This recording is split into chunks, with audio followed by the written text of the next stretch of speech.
Hello and good evening everyone, and welcome to the first session in the Institute for Northern Studies Public Seminar Series 2023 to 2024. It's lovely to see you all this evening, and for those who don't know me, my name is Dr. Andrew Lind. I'm a lecturer here at the Institute for Northern Studies, and it's my great pleasure to be chairing these sessions. Now, before I introduce tonight's speaker, I have a few apologies to make and our usual technical announcements. I'd firstly like to apologise to everyone for the technical difficulties we experienced last month for Dr. Lewis Williams's talk, and I know that there were a lot of people disappointed not to be able to access that one, but Dr. Williams has very kindly offered to give a paper for us early next year. So once we have a solid date for that, we'll announce it through all our usual channels. So keep your eyes posted on our website and our social medias for that announcement. I also want to apologise for having to postpone this talk from last week, but this was due to some unforeseen circumstances, and I'm very happy to see so many of you here tonight to join us. Now, tonight's session is, as usual, being recorded and will be available to watch on the INS YouTube channel. You're welcome tonight to submit questions to our speaker at any point, and we'd ask that you use the chat function rather than the Q&A session function on your screen. So to do so, please pop your questions in the chat, and when you do so, please make sure that you send them to all panelists, and that will just ensure that none of the questions fall through the gap. Now, for the reason that you're all here tonight, I am thrilled to introduce our speaker this evening, Dr. Irene Garcia Losquino. Irene completed her PhD at the University of Aberdeen's Centre for Scandinavian Studies before holding research and teaching positions at the universities of Aberdeen, Tübingen, Uppsala, Notre Dame, Alicante, and Santiago de Compostela. Her thesis was granted a prize for excellence in research by the Royal Gustavus Adolphus Academy for Sweden, and was later transformed into a book, The Early Runic Inscriptions, Their Western Features, in 2015. As a Maria Zambrano Research Fellow at USC, Irene's recent research has investigated the interaction of Scandinavians living in marginal areas of the Viking world, namely Scotland and Galicia. It's the latter which she'll be discussing with us tonight in her much anticipated paper entitled Beyond the Raid, Researching Viking Long-Term Presence in Iberia. A very warm welcome to you, Irene. Thank you very much, Andrew. I appreciate that lovely introduction. And may I say again, thank you very much for inviting me. This is a pleasure to be with all of you tonight. And thank you very much for postponing this seminar. It was unforeseen circumstances, but I appreciate it very much because tonight I am able to be here with you all and tell you a little bit more about Vikings in Iberia, which is obviously a topic that I've been working with for the past years and one that I am constantly passionate about, as you will see throughout this presentation. Just as a pre-apology, I am going to be looking sideways quite a lot. I'm working with two screens. I have my PowerPoint on my left screen, so I am looking sideways. It's not that I am ignoring you, it's I have my screen here. And I also apologize that I may be having to look a bit away at times because my eye has been recently operated on. Nothing major, just something small, but it gets really tired when I look at screens. So having said that, let's go on with the seminar today. Beyond the Raid, Researching Viking Long-Term Presence in Iberia. So what am I going to be talking about today? It is clear that I don't want to talk about raids, okay? That is much clearer by the title. And perhaps that is because raids have been the focus of interest for scholars looking at Viking presence in Iberia, with the exception of a couple scholars, such as Elio Pires, wonderful scholar that deals with the presence of Vikings in northwestern Iberia in general, or Anne Christie's, who published a book about Vikings in 2015. But other than that, and all the previous research that was done on the topic was heavily concentrated on raids, specifically on categorizing raids as waves of Vikings coming, as if there was one wave, first wave in 844, as we will see soon, one a bit of over a decade afterwards, and then a third wave. And this vision of Viking contact in Iberia as belonging within 3 or 4 waves made the whole thing look very small. Make the whole contact between Vikings and the different regions and locations in Iberia seem kind of superficial, on and off, almost at random at times, and it gave the whole feeling, to the idea of Vikings in Iberia, as if it was not something really worth exploring from an academic viewpoint.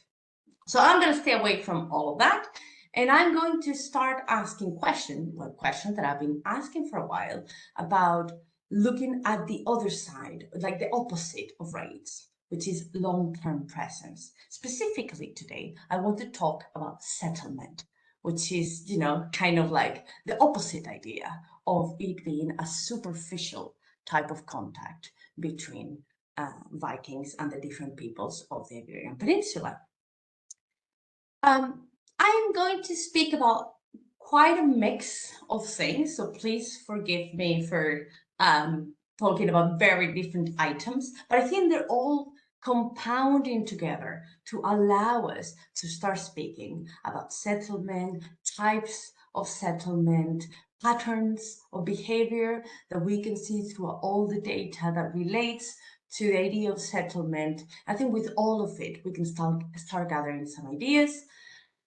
Some of the things I'm going to talk about today, I have already, published about, and I've done my research about. Some of the things I'm going to talk about, I'm doing at this very moment, so they are under development. And some of the things are things that I am planning to do. So not all the information I'm giving to you today is complete. It will develop and grow, and hopefully, start to become a closer or tighter knitted puzzle in the next 2, 3, 4 years. But hopefully by the end of it, you can get the gist of what I am starting to see in Iberia. But before we start with the PowerPoint, let's think about Iberia. When I say Iberia, what do I mean? The Vikings arrived at the Iberian Peninsula for the first time in 844.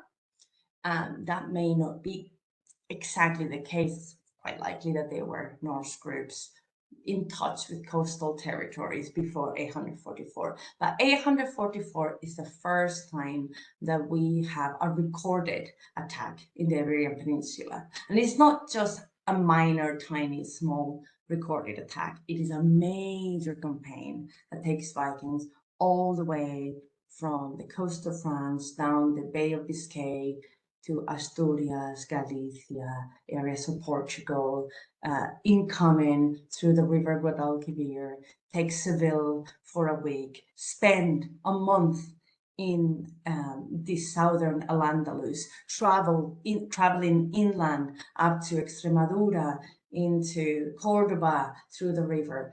A really, really large campaign. So their arrival to the Iberian Peninsula is quite big. And this Iberian Peninsula that they are arriving to, this Iberia, it's a very complex, constantly changing reality throughout all of the Viking Age. So very simply put, by the times that the Vikings arrive in Al-Andalus, for instance, when they arrive in Seville in 844, they arrive in the middle of the Emirate period of Al-Andalus, which had become an independent form of emirate, which will continue to be an emirate until 929, and it will have its capital in Cordoba. After 929, the emir of the time proclaims himself a caliph, and it's a period of expansionism, wealth, cultural development, commercial development, economic development, but also is a period of a lot of political strife. And in Al-Andalus, that political strife is internal, and it's also external, in constant dispute with the Christian kingdoms of the north. In the Christian kingdoms of the north, the Viking period is no less complex and changing. And I say kingdoms of the north, even though it's more of an ever-changing kingdom or set of kingdoms that moves back and forth.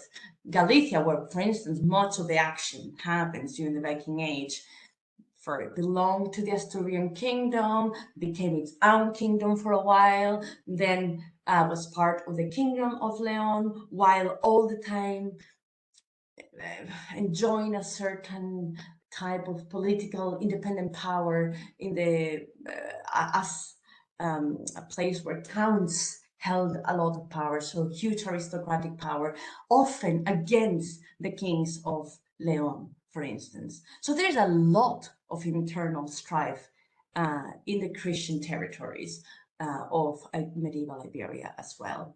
So, you know, the Vikings are only adding a little bit more spice to a period that is already quite exciting, let's say, in medieval Iberia. And so that gives you a wee context, a little bit of context about what are we looking at when we're saying Iberia. I'm saying Iberia, but Iberia is not a thing. That is just a complex compound of peoples fighting for power throughout the whole length of Viking contact, which is a little bit over 200 years. Before I go a bit more about, you know, how does that contact come about, how does it develop over time, I would like to start by talking about how these different people that are inhabiting this Iberia are seeing these Vikings, and specifically for the purposes of today, what are they calling these Vikings that are coming to these regions? In the Latin-speaking, the Latin documenting, sorry, parts of the peninsula, the Christian North, they are always referred to as something to deal with the fact that they are from the north. So we have, for instance, in this document from 906, Nord Manorum. In this document from 1048, we have Lordomanes. And this sounds a bit weird. Why Lordomanes? It should be Nordomanes, which is another version of the name that we encounter in documents. But specifically in Iberia, there's a development of the initial N into an L, which may be due to particular confluences of the Galician language that establish versions of Lordomanes as the approved official way of calling a Northman. Well, I say official way, there's tons of variation. Here, for instance, we see an extreme variation of that epithet, Lordomanes in Laudomanes. This is just some examples. There's so many different examples where versions of Lordomani, or sometimes, but not very often, Nordomani, appear in the historical documentation. If we go to Al-Andalus, the term par excellence to call a Viking is Magus. And here we see an excerpt of the history of Ibn al-Qutiyya, one of our best documents to talk specifically about that campaign in the year 844, where they are constantly being referred to as Magus. And the same, for instance, in Ibn Hayyan al-Muktabas, which is our other greatest source for that particular campaign. They're also referred to as Magus, although here you can also see that they are called al-Urmanina, which may be an influence of the northern nomenclature for the Vikings. So it may be an influence of this Northman, this Normayina. It's just one of the two possible theories about what Al-Urmanina may be. But in general, Magus, it's not only used to refer to Vikings, it's used to refer to other type of heathen in a way. And it was a term initially related to Zoroastrianism and fire worshipping. But I think Anne Christie puts this very well in her book. She says, not all Magus are Viking, but all Vikings are Magus. That is the term to talk about Magus. We're not going to care that much about Magus today, but please do remember this other Christian nomenclature of the North of lordomanes, laudomanes, lordomani, because that's going to come in very handy later on in the paper. Just to have a quick vision of when I mean 200 years of Viking contact in Iberia, what do I mean? As I said, we start in the year 844 with this huge campaign. And then just some years after, we have another huge campaign. And it's pretty much this, probably even a larger campaign that has similar degree of success in parts of Iberia, not as much success in the area of the Guadalquivir in Seville, mostly because the emir had built a fleet after 844, had built up the walls of the city of Seville, had invested heavily in weaponry and just military fortification, in probably the building of some rivats or the rebuilding of some rivats that had been destroyed in 844. So it's a bit less successful that way, but it is a campaign that goes around the Iberian Peninsula into the Mediterranean, through the Mediterranean, then south again, and back home again. So it's a massive campaign that most of you are probably quite familiar with. Then we have this gap in the chronicles and the annals about Viking campaigns, but that gap can be filled with, small documentation. There's a letter from the inhabitants of a Galician town asking the king to help them fortify their houses against the Northmen. So we can see that there is a continued presence, and obviously, like in any other geographical context, we're going to have tremendous gaps in the historical documentation. But even with those tremendous gaps, we still see a lot of mentions of Viking presence. For instance, the 60s are really fun. We have 1960, 1964, 1965, 1966, 67, 68, 70, and so on and so forth, until whatever you want to put a number for the end of the Viking Age. So we have periods, especially in the 10th century, where we have a yearly recorded presence of Vikings. Let's remember that all these chronicle and analytic records of Viking presence, they're only recording violent interaction, much like, you would see in the Anglo-Saxon Chronicle or the Annals of St. Bertin. So we are seeing this violence that is so frequent and it's so continuous, and still with all of those over 200 years of sometimes yearly presence all over the territory, especially in the kingdoms of the north. I have to say that after the 9th century, Al-Andalus is visited constantly in its western part, but not in its southern or its eastern parts. But anyway, in the parts that are continuously visited, there's still this extreme reluctance from modern academia, specifically from modern Spanish academia and Portuguese academia too, to speak of settlement. This is a thing that, we don't speak about. And I think this is influenced by this understanding of Viking contact that I was referring to before as superficial. And this idea, there was a historian called Sánchez Albornoz that described Viking contact in Iberia as epidermic, skin level, no more. So this epidermic understanding has really not made it possible for Spanish academia to think that talking about settlement could be a serious matter. And this reminds me a little bit of Leslie Abrams' lecture that she gave and is now printed called Vive la Différence. And it talks about the value of Scandinavian place names, in the historical value of Scandinavian place names in England and in Normandy. And she speaks of that same reluctance in Normandy, where there is, like in Iberia or in modern Spain and Portugal, a popular love for the idea of Vikings having settled, But there is a push against it from academic circles. In Normandy, it's not so much that they would have settled, but that they retain, an identity or a separate cultural milieu that was heavily Scandinavian for a period. And in Iberia, it's very much like the same. There's this push against it. But how can we have 200 years of constant raiding with no settlement in Iberia? Is Iberia just different than anywhere else? Did Iberia have zero appeal? I mean, I am from Spain and I can tell you it's very lovely. So it was not on account of, the terrible weather or it being ugly or it having no resources.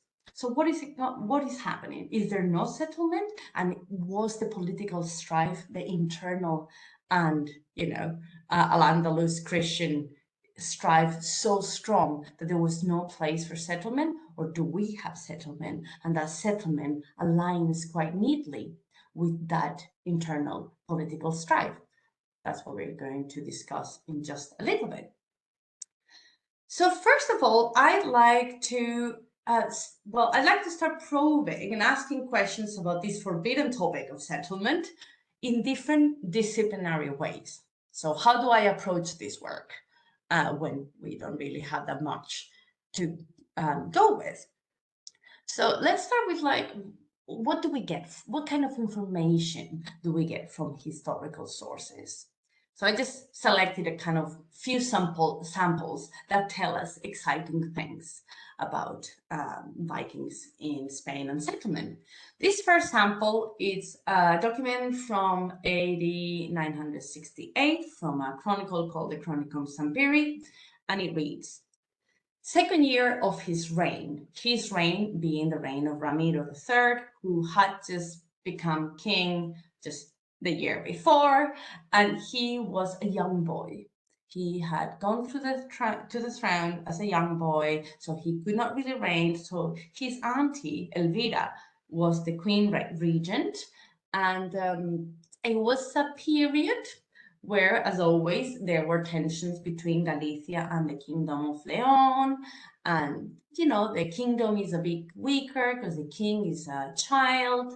So that may have facilitated this campaign, or that has been said before, but I don't think actually that's probably the case. I think this just happens to be a larger campaign than the other campaigns that had been happening throughout the 1960s. And in this occasion, we are getting this big chunk of text just because a famous person dies in this battle. So I read on. 100 Viking ships arrived under their leader Gunrod, going into the Galician towns and causing havoc around Santiago. The Bishop of Santiago, called Cisnando, he's the famous guy, died by the sword. All Galicia they plundered until they arrived at the Pyrenees, Montes Ecebrari. In the third year of the presence in the region, as they turned to depart to the homeland, God, from whom nothing is hidden, turned his vengeance upon them, and just as they had taken Christians into captivity and killed them by the sword, so much suffering befell unto them that they had to flee Galicia.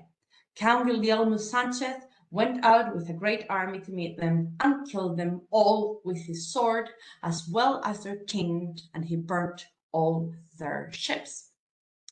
So we have a lot of information in this passage. First of all, Cisnando, who is behind the reason for this being such a long excerpt, has died. And this is a big blow because Cisnando has spent the last 10 years fighting Vikings. That's pretty much what he's famous for. In reality, what he's been doing is gaining power and fighting for power inside the church, as he's an aristocrat who's a bishop, warrior bishop kind of guy, and has had a lot of political strife within the bishopric in Santiago. So he dies in this battle, and that's not quite what's important for us. What's important for us is that they arrived at Pyrenees, Montes Ecebrari. And Pyrenees, even though that sounds like the Pyrenees, is actually the medieval name for normally used to refer to the chain of mountains that separate Galicia and Leon. Okay, Montes Ecebrari, it's the mountain of Cebreiro, still a place name that we have today, and it's in that chain of mountains in between Galicia and Leon. So we're talking that this campaign is reaching inland most of Galicia. Okay, and then we talk about in the third year of their presence in the region. This is a bit contested. There is this idea that it's 3 years, or maybe it is 1 year, because the document starts with second year of his reign, so maybe referring to the third year of his reign. So we have the possibility that the Vikings have been all around Galicia, quite inland, for 1 year or 3 years. I think it's probably more likely to be 1 year, to be honest. But all in all, that it is a prolonged period in a very big geographical expansion. And that assumedly, all that campaign ends up with everybody being dead and no ships being left. Okay? This is interesting in terms of settlement. I've written a bit about this in relation to camps and camps that would have been needed and were used during this campaign, which is a kind of medium-term form of settlement if it doesn't continue into like, long-term form of settlement. But here we have this idea that everybody's dead in this campaign. It's all these people. This is the reach of the campaign. This is not the total reach, but these are places that were destroyed or directly mentioned in the text in this campaign. So we can see that there's places here. I don't know if you can see my mouse moving. I'm not sure. I hope you can. But forming an arch in the entrance of the Ria Darosa, and then moving northwards in the surrounding of all of this is burning of monasteries, really. So there's burned monasteries here, destroyed churches there, and all throughout the Galician territory.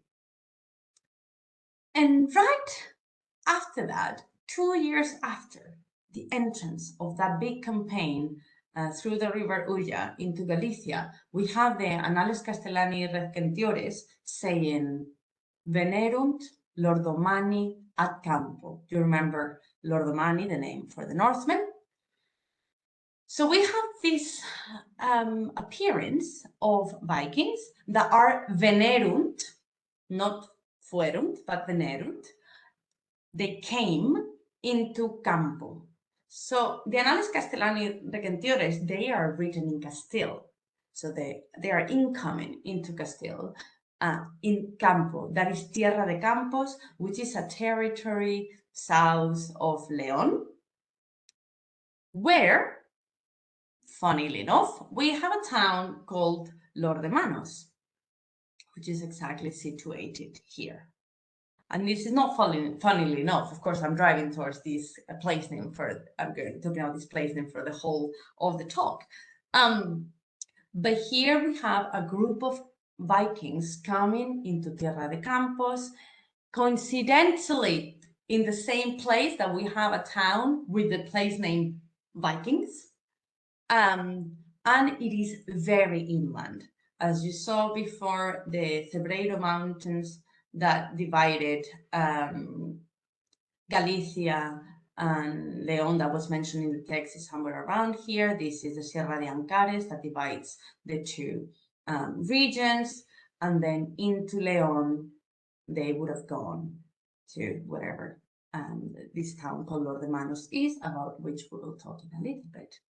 So this is probably part of the same campaign of 968, where a group of those Vikings has moved from the big army and started a new mission, made peace, all the things that we'll talk about in a little bit, and have settled somewhere called Lordemanos. So here, the historical document is very useful in giving us a location where they appear. Not a location for violence, not Campo was attacked by Vikings, it's just they come into Campo. So we can use the historical entries, even when they're very short, by comparison how the other ones are expressing themselves, to, for instance, realize whether there's violence involved or not. We'll talk about this a little bit more. Curiously, in relation to this same location, around Leon, we have this object. A lot of you are going to recognize this object, obviously. This is the Cajita of San Isidoro in Leon, which is obviously of Scandinavian manufacture, and it's the only archaeological item that we have in Iberia. So it's quite valuable for us. It's a bit discontextualized. We don't really know if it was a diplomatic gift later, but what a coincidence, right? That we have a later diplomatic gift end up in the same place where we have a settlement name that means the Vikings, and in the same place where we have a historical record of a Vikings coming into in 970.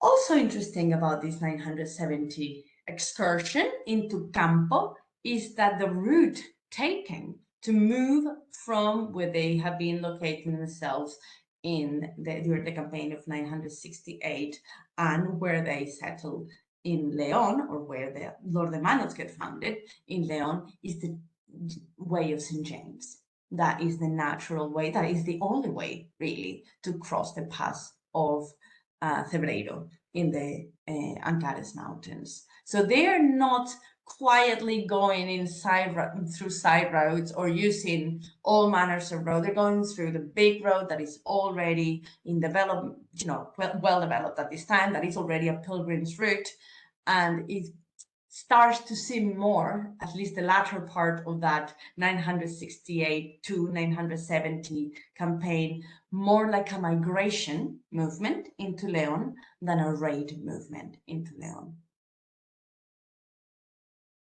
Here we have another example of how a historical document can be really useful when you're trying to think about settlement in Iberia. It's a register of a donation, in this case, to a monastery, as always, of an inheritance.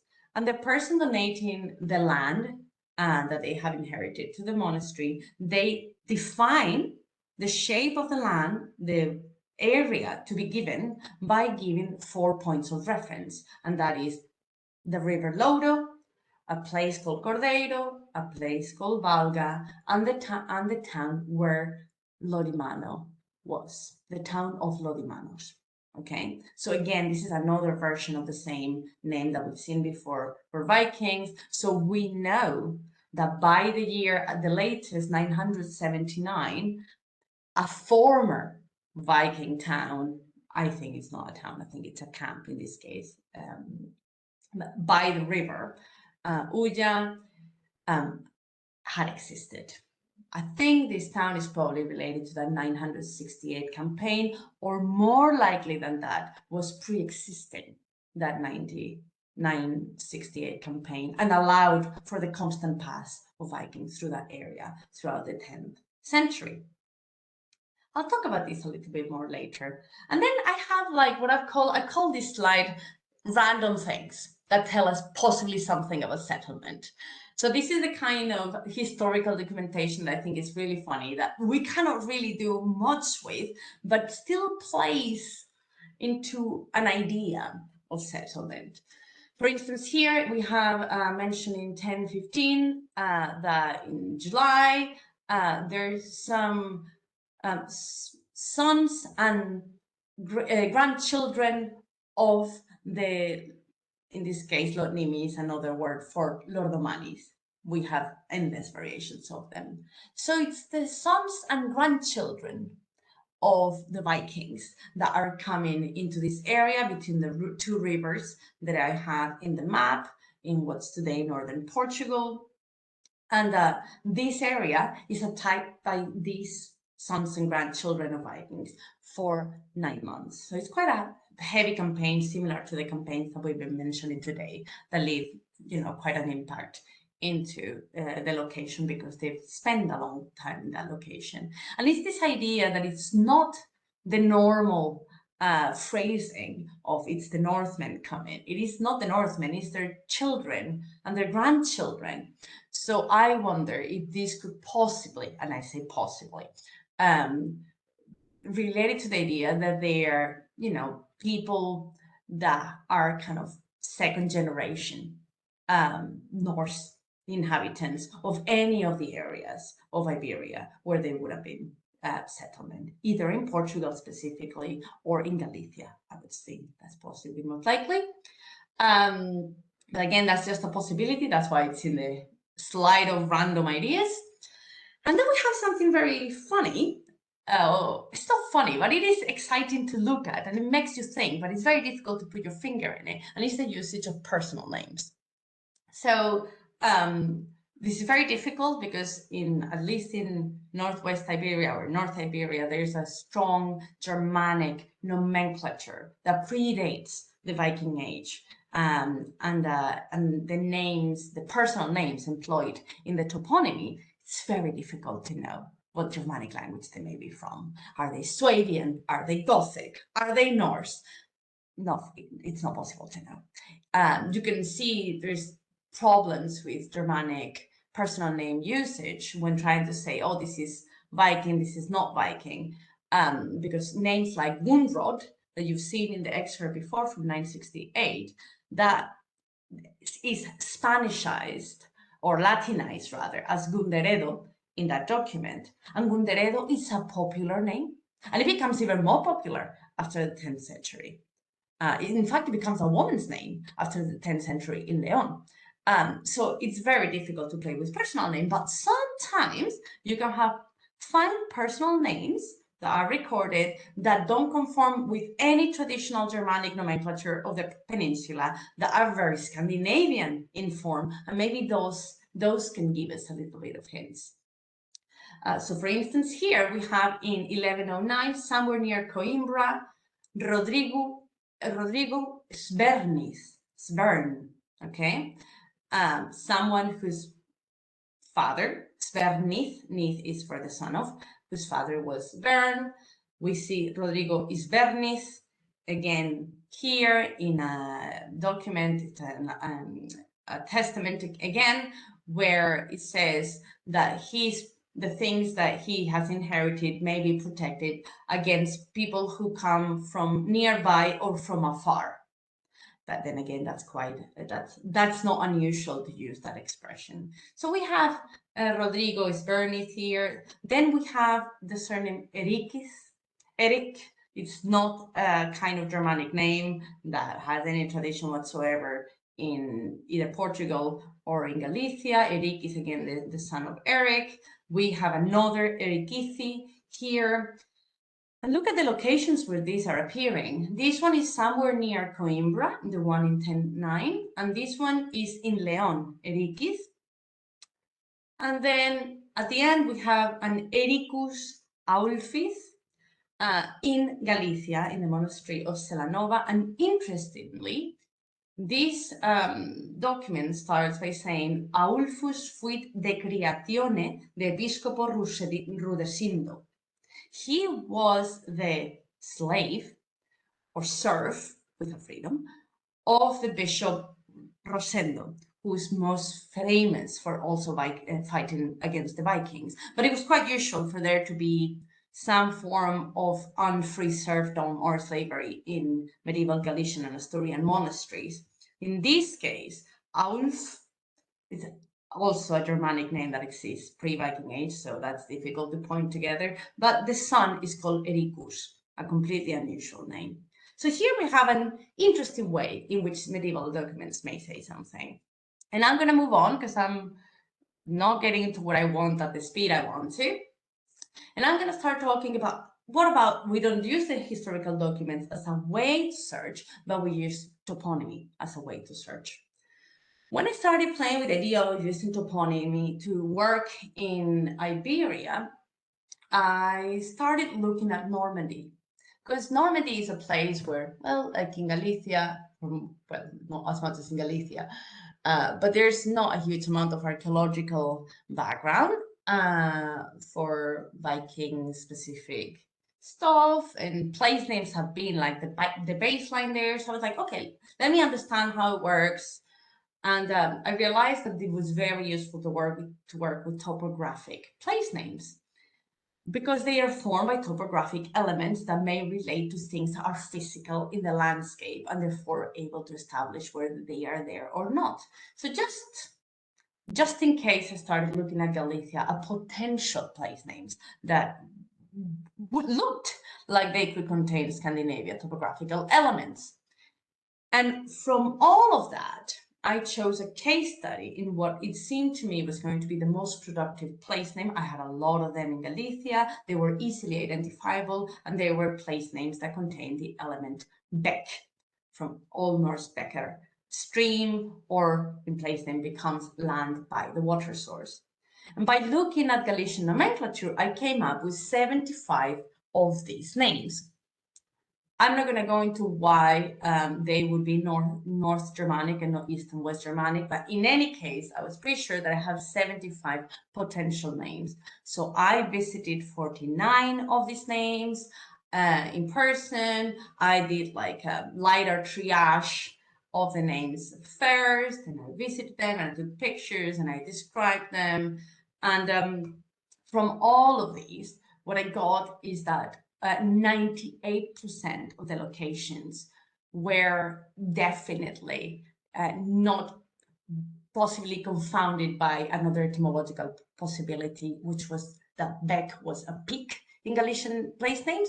98% were definitely not located on peaks or by peaks or in proximity to peaks. And 85% of these names were connected with watercourses. The vast majority of them are fields by a river, but sometimes the name of the river itself is Beko. Interesting of these place names is that, with some exceptions, which are very interesting, and I think the biggest, strongest evidence, they're all simplicia, names that have been formed by one element, Bek, Romanized into a Galician form, Obeke, Obeko, and that means it's not so much a direct usage, and that's probably why there's so much replication, a direct usage of the Norse toponym, but that has somehow been adopted into local usage and then replicated. This is all potentiality. I cannot say, obviously, with 100% certainty that these are Scandinavian place name meaning rivers, but 85% of them are definitely names associated to rivers. So I think it's quite suggestive in any way. So this is one thing that you can do with toponymy, and that I hopefully will continue to do with toponymy, because I think it offers very rich, though very complex information. The other thing you can do with toponymy is look at a thing that I love, which are exonyms, okay? So it's, where do these Northmen live? How do we, Galician people, or, you know, Andalusi people, or whoever, how do we call the places where they, these Northmen, are setting camp in? So we have examples of things like that, like in Normandy, you know, like it is a name that is given to a collectivity that may not ever have called themselves that same thing. But you can see this kind of name where you is the collective around you calling this place this, the Norman land, or in the case here is this is Normanton in West Yorkshire, is the referring to potentially a Norwegian power, or Normandy, again the same, or in an opposite way, Denbigh or Denbigh in Scotland.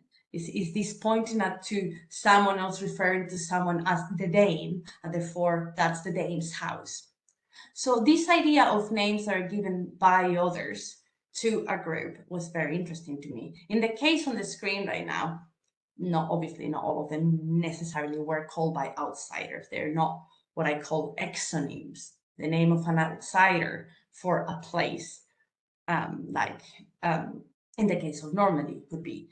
But they are potentialities. But in the case of Spain, it's much more obvious. So we have actually 4 of these exonyms, 4 of these place names that are given by the existing community to a group of people that have located themselves there. So this is very exciting. These are true exonyms, and I'm very excited about these, because in reality, we only knew of the existence of 3. The 4th one has just been recently added this year. So I am very excited about that. And thanks to the effort of people that collect microtoponymy. So these 4 place names As you see them in the map, they are in completely four different locations. They are not together. They're not, taking advantage of proximity. These are settlements. They are not working with each other into larger settled area. They're kind of almost randomly located. If you don't mind that I go through them really quickly, Andrew, because I am seeing the time and I know I'm overextended. First, we have that same one that we already mentioned for León, Lord de Manos. We have record of this name in different forms, Lord de Manos, Lord de Manus, Lord de Manos, in different parts of the 11th and the 12th century. This is in Tierra de Campos. Tierra de Campos, I made allusion to this before. It's this territory after you pass the Ancares Mountains, and it's these big, vast plains. I remember the first time I went there to look at Lord de Manos, I thought, why did they settle here? Golly, not that it's not pretty or anything, but it's not very pretty. But I was like, of all the places to settle here, it just seems so odd. Landscape-wise, it made no sense. There was no control over any visual part of the territory. It seemed to me to be in the middle of an area that was already populated by the time the Vikings arrived in 970. There's a 10th century church right next to the Lord de Manos population that was not attacked. It was very odd. It is interesting that it's in a place where this population expansion is happening. And the population expansion is happening in part because this is trouble land. This is a border with Zamora. In fact, Lord de Manos town is a border to Zamora to the south and the west, meters away to Zamora. And Zamora is contested territory with Al-Andalus. The Duero that runs through Zamora was the natural border between Al-Andalus and the Christian kingdom of the north. So Vikings are choosing to settle themselves meters away from the most contested border in the kingdom of León, in a place where there's a population expansion, and you can see people are being brought from other parts of the north and from other parts of the south to settle in that area. So we have the 970 Viking entry into Campos, and just 16 years after, Almanzor, famous, military power, Almanzor destroys Zamora, but has a constant presence in the region for a decade before they managed to destroy Zamora, and just a couple of years later, León and the Leonese territory. So the Vikings are settled themselves in an area that is already receiving threat from the south. And eventually, within the scope of 20 years, the whole area will actually be heavily hit by Andalusi powers. I have elsewhere, and I'm not going to repeat myself here, but I've elsewhere sided with the idea that this is a mercenary settlement, and that the lid that separated from the big army that found its death in the Battle of 968 or 970 in Galicia made its way through the Camino with royal, not just permission, but possibly commission, to settle in Lord de Manos and act as a force in contested area, as a sort of buffer, contributing to a buffer area between the Muslim movements coming from the south and the Christian efforts to stop the border in the Duero River. So this is a very interesting settlement. Then we have this other settlement that we've also mentioned. I say settlement, I believe this was a camp. I don't like differentiating between camp and settlement too much if it's used kind of like medium term, because at the end of it, kind of fulfills the same function almost. But anyway, this is a completely different landscape. It's riverine, it's by a major transit waterway. It is extremely well connected. In the other case, we had the Camino in Lord de Manos. Here, we don't have the Camino, but we have roads that connect to the Camino, and there's very important roads going in the proximity of the site. The site is very close to major bishopric see that they destroy of Iberia Flavia. And well, looking at old maps and the microtoponyms of the area, I can tell that the river course was a bit different, and that medium-term settlement of Lodimanos would have been located within the area of the circle there. It's the most exciting one because this is the one that allows for a little bit of archaeological work. And regarding this, we know that it was destroyed by 1979. That is a river location. And the word town in the document, it says where the town of the Lodimanos was. That's weird. And we don't have the original Latin document because it is, I've gone to see it in the archive and it fell prey to water and it's unreadable now. But we have a summary from the year 1600 done at the archive of it's a summary of every single document in the archive. And the summary is in Spanish. And the Spanish is Ciudad de los Lodimanos. It's using the word ciudad, city or town. And it's very odd because it does not use that term and it is referring to a major city. This is the only instance in the 2 volumes of the archive, of the summary archive, that it uses that word. So it is intentionally, whatever the Latin word was, it was a word that indicated some form of urban existence, of something that was more than like haphazard, a couple of huts. Again, the intercross of the river and tons of roads that allowed for massive expansion and becoming a hub for close radius actions. And this is interesting because this discontinued habitation. After 979, that portion of land within the circle I drew, that's not inhabited. It's just for harbor usage, agrarian usage, and that's also supported by the microtoponymy around. And then we have Lordmont in Coimbra, and this is very interesting place because it's also, well, you'll see in a second how remindful it is to Leon's Lordemanos.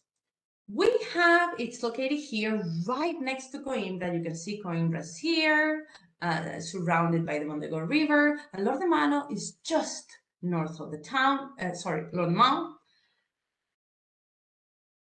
The place name now is Lordemont, but the medieval rendition of the place name is Lordoman, which is a form of the place name we also see in Galicia.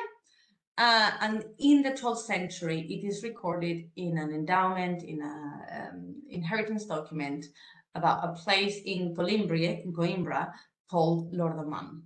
Okay. Now, Coimbra, what is that? What is the situation there that we would have had a settlement there? We have Coimbra being, during the early Andalusian period, an economic, a well-developed commercial hub. It grows in its strength during its Andalusi period, and it is a frontier settlement. And then again, the idea of the frontier comes in. The Christian forces take Coimbra. 878, it becomes the county of Coimbra, and it falls within Christian control. And then again, Almanzor, same as in Leon, takes Coimbra in the year 987 until the year 1064, and is finally taken again by Fernando I of Leon in 1064. So again, a place of strife, a place of grandeur during the Andalusi period, but it's a place of frontier. And you can see that during the Viking period is again contended space. It's frontier territory. So why do we have a Viking settlement again in frontier territory? Landscape-wise is different because in Leon, as I was saying, you don't have visual control over anything. It's in a flatland, but you are meters away from the frontier into Zamora. So there's a very, very close proximity into the frontier. In Coimbra, the physicality of the place is very different, but Lordmont is actually set in a height north of Coimbra. Coimbra is kind of set on a hill. Then as it goes north, it descends into a valley. And then as the valley comes up, there's another hill, and that's where Lordmont is set. And when I visited Lordmont, my first impression was like, wow, the views I have of Coimbra and of the valley in the back.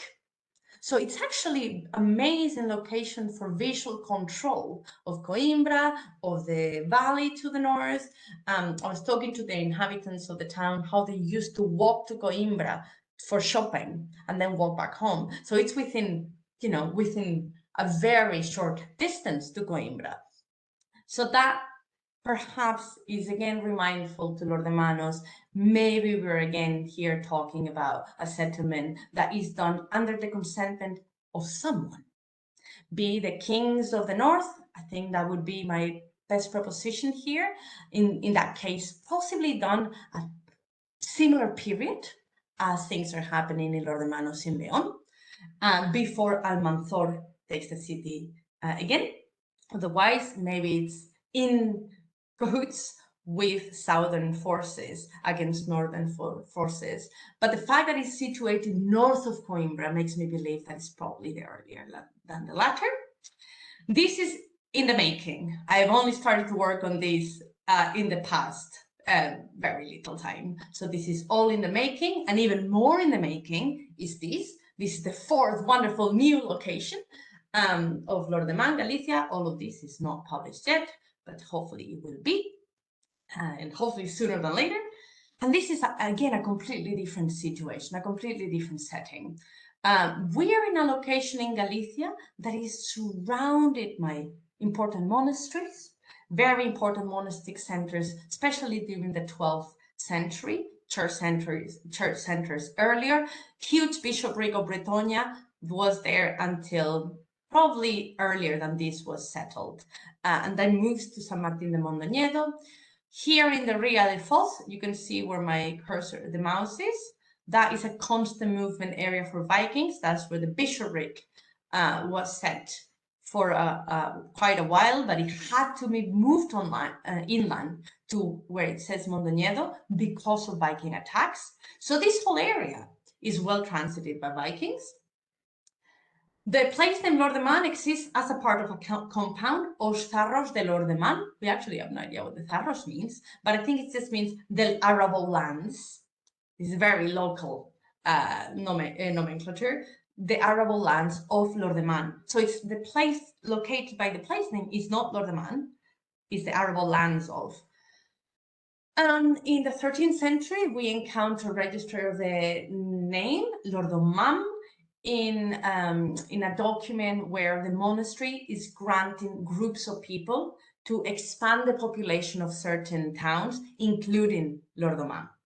So we know it exists in the 12th century. We know it's populated. We know it's probably not super populated, and it's being, enhancedly populated. But there is continuous habitation of Lord de Man. I already talked about the importance of ecclesiastical centers around, and again, very close to another important road, another part of the St. James Way, the Camino de Norte, that used to link Oviedo in Asturias and Santiago de Compostela. In this case, there's no conflict area, there's no situation like in Coimbra and Leon. I'm probably more turned to the idea this is proximity to raiding spots. Like we have a lot of Viking action just north of this location. We have repeated existence of not super detailed accounts, but there is accounts of Viking violence in Lugo or Viking presence in Lugo that is not violent. So, for instance, I did an archaeological excavation a few years ago in a place in Lugo that is not that far from here, it's 30 kilometers away, where we have record of Viking mercenaries engaging with Galician counts in a battle that destroyed a Basque fortification, and we think we did find a Basque fortification. So the whole area is not devoid of positive and negative Viking presence. So maybe we're talking about perhaps something that was temporary that became more permanent. I think I know now where the actual Lord de Man was. I know where the Os Zarros was, but I think I know where the actual Lord de Man was. It is slightly higher territory, but it's in a very odd location. It's not quite in a significant valley. It's it has proximity to the Camino. You can see actually the Camino is very much like the road that you see crossing today. And then another important way that crosses this valley that goes north to south. But it's not claiming to be significant in other ways, the particular location. So this is going to be very interesting to research next. What can I learn from all the things that are around it, the history of the towns around it, the toponyms around it, how old are they? There's one, for instance, there's a toponym around it, very close, called Bus de Rey, that is a royal town. So how old is the royal town? All of these things are coming soon. And just to finish, and now I do finish, all of these thoughts about names in the Iberian settlement in Iberia, it's interesting that all of them are the same name, right? They're all the exonym Lordemanos, how the Galicians and the Portuguese people are calling the Northmen. That's the name that has stuck. And I think this is significant because it brings an idea of otherness in the people that are settling themselves there, and as opposed to people that are easily amalgamating into the existing population, they're people that keep a certain, distinctive culture for enough time for the place name to take hold. Just thinking about this quote that I really like when thinking about the Spanish names from Peter Jordan, that says, the aspect of the spatial relationship between the human community using the name and the geographical feature designated by the name is a sociological and geographical one. It is but one of the many aspects of geographical names, yet is a crucial one because it corresponds to two basic human attitudes, namely distinguishing between mine and yours, ours and theirs, and second, territoriality. And I think that territoriality and that distinction between mine and theirs is important to keep in mind when researching this type of place name in Iberia and the settlement associated with the place name as exonyms, and that carrying its own, cultural relevance. I'm not going to go into this, and this is another example. The same thing can be done with other place names similar. In Galicia, this is the place name Suevo, the Suebi, who had their own kingdom in Galicia, and the only place names that we have that we know for certain are Swabian settlements are the place names called Suebi. Because the rest, they are Germanic nomenclature, so it's all mixed up, so we can't tell what period they're from. So just another example of how we come about this. And then in general, my wish for keeping compounding all of the information, the compounding effort being the actual help towards thinking of settlement. So here we have the first settled place name, then we have the first settled place names plus the Beck place name that I studied in the past. And there we have, only from the campaign of 968, places where Viking presence has been noted. And then we have here, as an instance, places recorded in one skaldic poem called Viking that details a campaign around Spain, around Galicia. That's my archaeological excavation in the mercenary battle. And if we start compounding all of the layers of information, I think we're going to end up getting nicer hubs of different kinds of action. So for the coming periods, well, on the one hand, I have a lot of work to do. The archaeological part of it is going to be happening, and all the historical research for the new location that I hadn't studied before has to be done. But I am hopeful that if you invite me back in some years, I'll be able to have an even more complex map of what's happening with settlement in Iberia during the Viking Age. Thank you, and sorry for going so long. Not at all. Thank you very much, Irene. I'd like to now open the floor for questions. And like we said at the beginning of the session, if you could pop them in the chat. But maybe while people are furiously typing away on their keyboards, I might abuse my position. And that was a very convincing argument to me, not being a Viking expert, of course, but how does that picture compare to the areas that you've been looking at in Scotland as another kind of marginal place within the Viking world? Is there similar settlement patterns that you've identified, or is this very much a Iberian phenomenon? Well, what I did when I was looking at Scottish material, I was mostly working with Alex Sandmark on an article of thing names or thing site names in areas that were a bit more marginal than central Scandinavian Scotland, and especially here, I was very interested in the borders area. And to be honest, I had some names in Galicia that could potentially be thing related names. So I was really interesting to see how thing names related in, within a Gallic toponymic system or within mixed Celtic toponymic systems. And I don't know if I will be able to transfer much from one place to the other, just because there is so much more, in terms of toponymy, for instance, there's so much more material in Scotland Right. than I have in Galicia. But what I do take is what happens in these intercultural moments when you have two communities cohabiting together within one space, and there's not necessarily signs of constant violence. Mm. And I think that that's something that you could see in the areas of Scotland that we were looking at, and specifically speaking about the border area now, which comes to mind, how you see Anglo-Saxon nomenclature happen at the same time as pre-existing nomenclature and the Gallic names as well, and then there's the Scandinavian complex names, and you can see that there has to be interaction between these peoples. Yeah. And in that same way, when I'm looking here, obviously there has to be interaction, but the situation changes quite a lot in that I think the settlement numbers here are so low. We're talking about really marginal, I would Right. say. Maybe I mean, I should be the one saying there's a lot of them. Oh my goodness.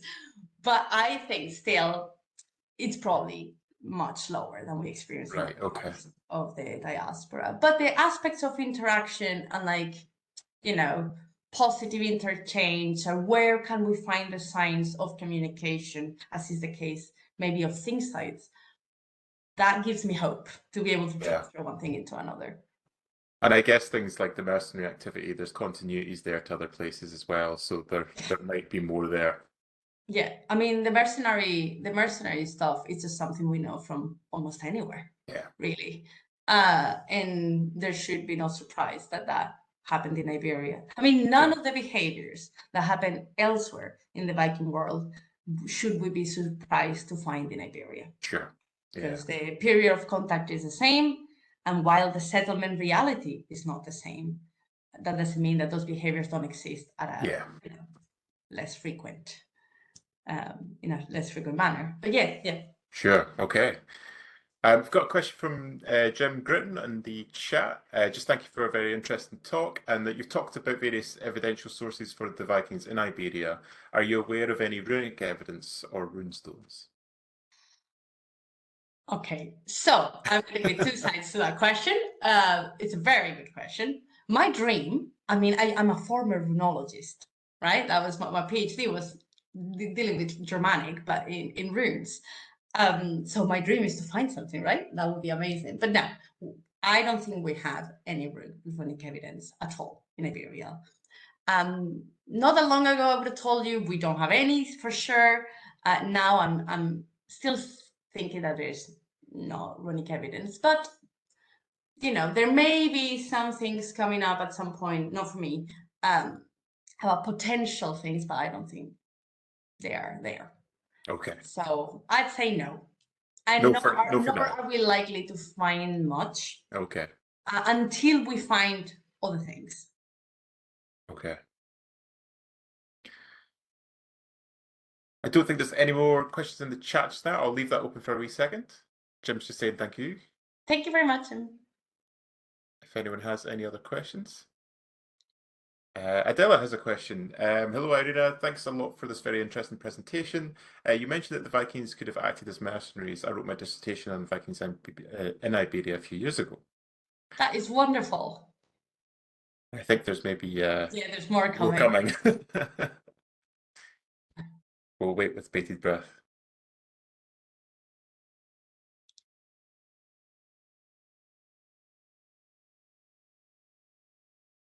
Don't worry, don't worry. Sorry, no, that was a bit In unfair the of me to meantime, cut I'll on say you. that I am very excited that you're here, Adela, and that you wrote about that topic. That's great.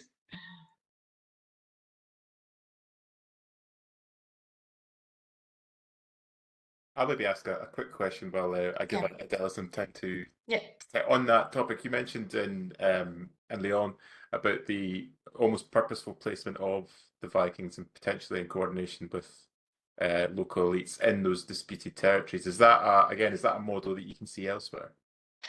In Iberia, the only similar thing in Iberia that I see is in potentially Coimbra. And I am a bit, I don't want to like say too loud because Coimbra is one that I've started to work on just very recently. But already with what I'm seeing, it's, I don't want to say I'm seeing patterns that are similar to, because we humans are very prone to see patterns and make the dots connect.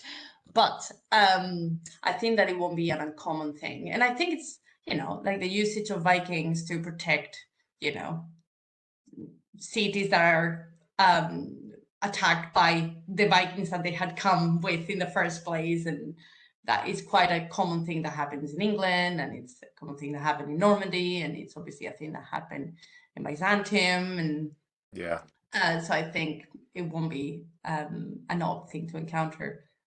Oh, sorry. I think we got a question now. Oh, yep. So, See. yeah, Shane's just saying that it's something similar in the south of Scotland, but Adela has come back with the rest of that point. Do you think that the fact that King Romero III was a child would have been a perfect situation for the Vikings to settle in Lodomenos? So what I think about this, and this is my opinion just, okay? What I think about this is that that settlement would have not taken place, not just taking advantage, but in a situation where they're taking advantage of the king being young and helpful. That has been done purposefully under the wishes of the king. Otherwise, no one would choose to settle in a place that is going to be raided by Andalusi troops constantly. And also because there is no record of destruction of any sort, not even a mention, while the Vikings are coming through the St. James Way, through cities that are important like Astorga. It's like an important ecclesiastical center, and there is nothing. Nothing happens. Nothing gets attacked. So I think it's more than they're taking advantage of the king, that they're in cahoots with. And at this point, the king is very young. I think the deals that are made may have been done with the queen regent in this case, which is Elvira. That makes the king is, I think, is 7 years old or something like that. So this is something that is done not with the king, but with whoever's representing the king. The local elites again, yeah. Mm-hmm.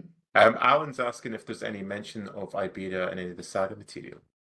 There is mention of Iberia in the saga material, and there's very juicy mention of Iberia in the saga material. My favorite, it's a bit later, but they're behaving like Vikings, so it really just counts the same as any old Viking campaign. It's with the Ordninga saga.